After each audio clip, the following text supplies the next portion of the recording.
মিঠামইন থানার বিএনপির সভাপতি মহোদয় রাতে একটি ইনসিডেন্ট ঘটেছে। তো ইনসিডেন্টটা যারা ঘটিয়েছে তিনজন সংঘবদ্ধ চক্র, যারা ঢাকা থেকে এসে ঘটনা ঘটিয়েছে। তো তিনজনের মধ্যে আমরা তাদের হাতে চাপাতি ছিল এবং চাপাতি দিয়ে আক্রমণটা করেছে। আমরা সাথে সাথে একজনকে অ্যারেস্ট করি। পরবর্তীতে আমরা আরও দুইজনকে অ্যারেস্ট করতে সক্ষম হই। রাতে আমরা এটা নিয়ে কাজ করছি।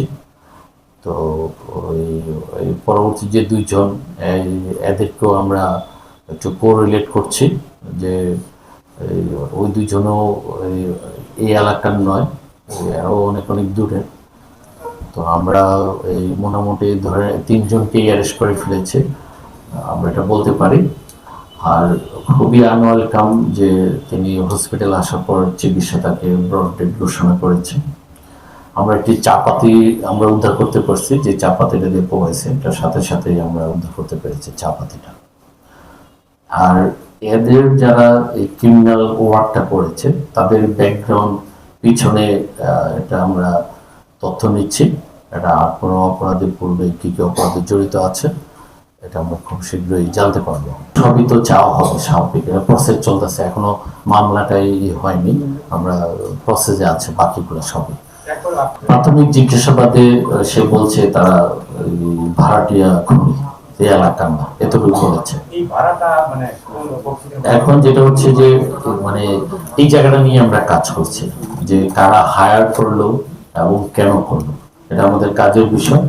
আমরা এটা প্রমাণ করার চেষ্টা করছি যে প্রাথমিকভাবে তো অনেক ডাটা আসে, ডাটাগুলোকে আমরা নিয়ে এটাকে প্রমাণিত জায়গায় পৌঁছতে হবে, পৌঁছলে আমরা বলবো যে এই প্রমাণিত হয়েছে। না, একজনকে মিঠামইন ওনার বাড়ির সামনেই ওই জায়গায় ঘটনার সাথে সাথেই ওনাকে ওই এলাকাবাসীর সহযোগিতা, আমাদের পুলিশের মুভমেন্ট আমরা ধরে ফেলেছি। আর বাকি দুজনকে সময় লেগেছে 2-3 ঘন্টা। এদেরকে আমরা করিমগঞ্জের মাথা থেকে, যেটা হাওড়ে এসে রাস্তাটাতে উঠে ওই এলাকায় আমরা করেছি আর কি। এমনি বলে করিমগঞ্জ, বাট ওটা হাওড়ের যে মাথাটা আর কি, আমরা ওভাবেই করেছি। তো আমরা ওই এখানে আইউটনেস বলতে আমরা একটা পেয়েছি যে ওনার যে ড্রাইভার কাম পরীক্ষাটা, ওর নাম হচ্ছে হাদিস। হাদিস তো সাথে ছিলেন, সেও খুব খেয়েছে 3-4টা। তো আমরা এটা একটা ভালো পয়েন্ট যে যারা ক্রিমিনাল এবং যে আইউটনেস, এটা আমরা কোরিলেট করার চেষ্টা করছি আরো, পরে আমরা আশা করি আরো ভালো ডিটেকশনে যাবো আর কি। মামলার প্রক্রিয়া দিলে এখনো নাম্বার পাইনি আমরা, পাইছি এখনো। একটা বড় ঘটনা, সবাই তো এদিকে ব্যস্ত, হসপিটালে নিয়ে আসছে। তো ওনারা কালকে জানাজাটা দিবেন, এটা আশা করি। ওরা তো ইয়েতে রাতে ধরেছে, আজকের মধ্যে আমরা প্রসেস করবো আইনি প্রসেসটা।